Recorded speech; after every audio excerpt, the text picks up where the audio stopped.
Hey there and welcome to my video. This is Laura Lynn with Keep Inking Up. I'm an independent demonstrator for Stampin' Up! In San Antonio, Texas.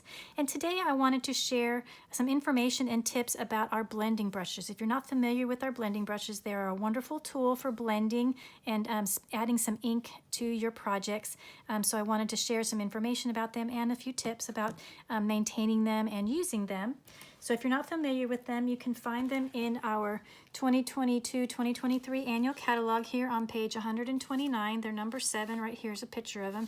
You get 3 in a pack for $12.50. So they're a fairly economical tool. You do not need to have one for each one of our 50 colors in our collections of inks. You absolutely do not need to do that. I personally have, I believe I have 13 brushes. They're right here.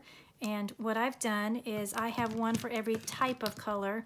So I have a light green, a dark green, a light purple, a dark purple, a white, a brown, a black. You kind of get the idea. Yellow,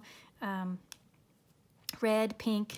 You kind of get the idea. I just have 15 or I think 13 of them. I'm not sure exactly how many, but anyway, I don't have one for every color, so I wanted to make sure that you knew that you do not need to have one for every single color that you own. I simply don't have the funds in my crafting budget to have one for everyone, but also I just don't have storage, and so I wanted to make sure that you understood you do not need to have one for every color. Now when they arrive, they are this nice clean white brush, and they are super soft. I wish you could feel that, but hopefully you can see that it's very soft, and that softness really allows for some beautiful blending properties when you use it with ink. You can clean them, and I actually do clean mine about, I don't know, once every 2 to 3 months or so. I do go ahead and take them to my sink, and I purchased a makeup brush cleaner thing. I don't know exactly what it's called, but anyway, I put this, it has suction cups, and I just stick it to my sink, and I just scrub my brushes against these ridges, and the ink just kind of flows out of there. Now, I just run with clear water. Our inks are water-based, and so that's all I need to do. I do not personally use soap. So I don't know if that is good or bad. I'm a little nervous to use soap because of the softness of the bristles. I don't want to have any detergent build up on these bristles, so I choose not to use soap, and they work just fine. Now, like I said, they won't ever come exactly this clean again, but you'll get the majority of the ink out. I don't know if I have one that's been recently or cleaned that hasn't been used a lot. I think all of mine already have a bit of, I use these all the time, and so they have quite a bit of ink on them, but when they do come clean, they may still have a little bit of color on them, but they still work really well. So yeah, I don't know. I think all of them still have quite a bit of ink on them. But anyway, so let's go ahead and show you how to actually use them. I'm going to pull in a piece of scrap paper, and then I have a piece of our basic white. Now you can add ink to any color cardstock. You don't have to use only on white, but I thought that for this demonstration it would show up better on the white. And I'm going to use Parakeet Party and Tahitian Tide. So let's open these ink pads up. All right, and then I'm going to pull in my light green and my light blue brushes. And what I do is I hold my handle and I just swirl on some ink. And you'll kind of see on the ink pad how it's getting lighter and lighter because I'm pulling up ink onto my brush. And then what I like to do is I like to do the first little bit of ink on the piece of scratch paper, and then I'll bring it onto my paper. Now there are 2 ways that you can use these brushes. Now if you notice, I'm holding really far back. I'm going to grab some more ink. I'm holding the handle really far back, and what that does is it gives a really light touch. You can see there's just a very faint amount of ink going on my paper, and you just keep building up the color. And you're just adding more and more ink. But see how soft and pretty that is?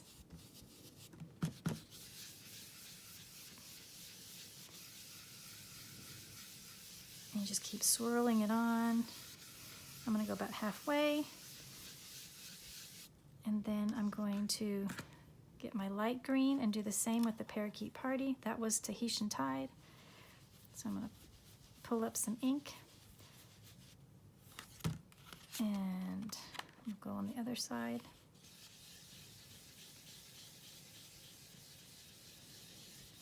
Now, if you want more intense color, you can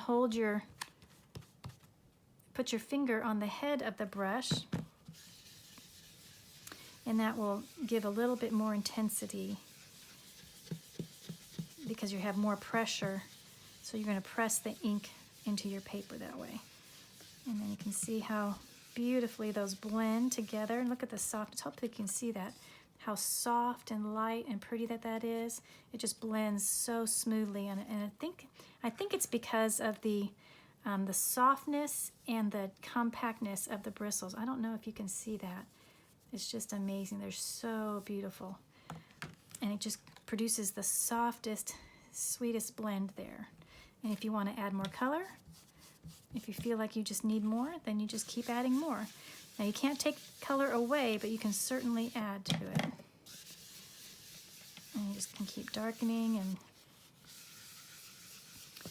you can blend them together. You can see how a different color kind of appears in the middle where they come across each other. And that is also another thing that you can do a lot with these brushes, is you can create multiple colors. And I wanted to share some samples that really showcase that pretty well.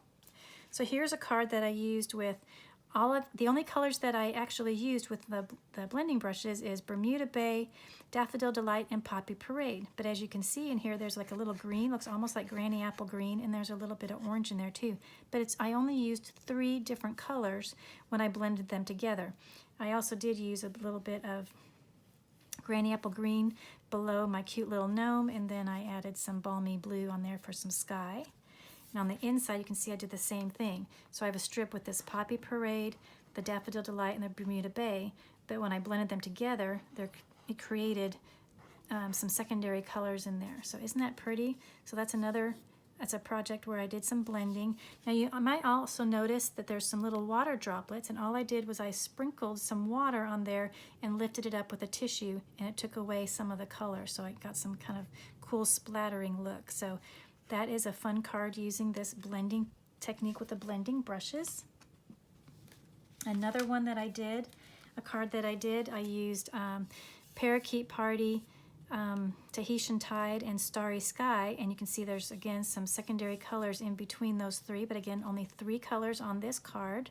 And then I actually blended not on a piece of cardstock, but on Designer Series paper. This is the Perfectly Pencil Designer Series paper. So you don't have to only blend on cardstock. But isn't that pretty? I just love, again, 3 colors, but it looks like there's 5 colors in there because he just blended them together so nicely. And I don't think, I didn't put anything, oh, I made an envelope to match. So the same thing, I blended the colors. And here you can really see there's like a real nice green color in there. Again, this is Parakeet Party, Tahitian Tide, and the Starry Sky, but you can see the blend across there really nicely. Now you don't have to just blend colors together, you can just use your blending brushes to create some softness. So here I used soft suede around the edge of my die cut, and there's a little bit of, I think that's balmy blue. I wanted to highlight the sentiment. I wanted to get rid of all of the white in this card, so I just used my blending brushes to blend on some color around the whole die cut. So these blending brushes are just a really wonderful tool to use to create some nice soft ink blending on any of your projects. But again, you don't have to use one brush for every color. You can have one for several colors. Now I did talk about how you could clean them in the sink using one of these scrubby things to clean them off as best as you can. But what I do every time I use my brushes, I'll go ahead and try to get off as much ink as I can on my scratch paper, and then I always have a rag handy in my crafting area, and I'll just scrub as much ink off as I can, so when I put them away I won't be grabbing ink and get it all over my hands. So I will get off as much as I can onto paper, and then I'll bring it to my rag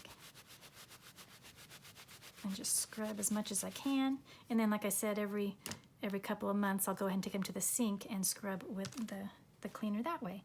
So anyway, I hope that this gives you some good information about our blending brushes. And if you don't already have them, I hope that you decide to go ahead and purchase at least one pack, get 3 brushes and for $12.50.